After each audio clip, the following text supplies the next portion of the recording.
આમોદ તાલુકાના મછાસરા ગામમાં ભારે વરસાદે વિકટ પરિસ્થિતિ સર્જી છે.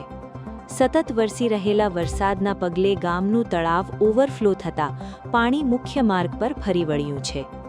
તળાવનું પાણી રસ્તા પર ફરી વળતા મુખ્ય માર્ગ જાણે રસ્તો નહીં પરંતુ નદી બની ગયો હોય તેવો માહોલ સર્જાયો છે. પાણીના જોરદાર પ્રવાહને કારણે વાહન વ્યવહાર પણ પ્રભાવિત થયો છે. મછાસરાની નવીન નગરી વિસ્તારમાં પાણી ઘરોના ઉંબરા સુધી પહોંચી ગયું છે.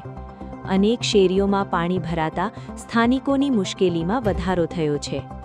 પાણીનો પ્રવાહ સતત વધતો જાય તો આગામી સમયમાં પરિસ્થિતિ વધુ ગંભીર બનવાની શક્યતા છે, જેને લઈને ગ્રામજનોમાં ભય અને ચિંતાનો માહોલ જોવા મળી રહ્યો છે.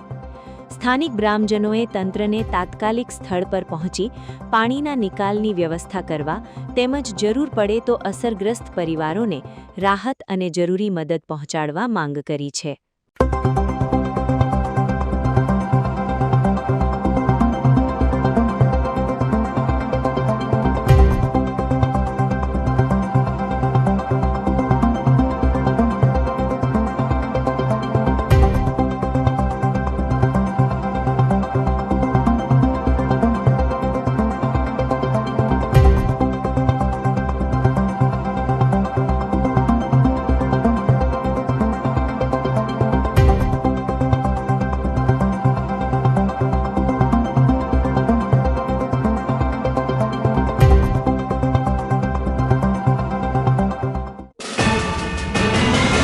યુટ્યુબ પર K&K મીડિયા નેટવર્કને સબસ્ક્રાઇબ કરો, ફેસબુક અને ઇન્સ્ટાગ્રામ પર ફોલો કરો અને દરેક પોસ્ટને લાઇક અને શેર કરવાનું ભૂલશો નહીં.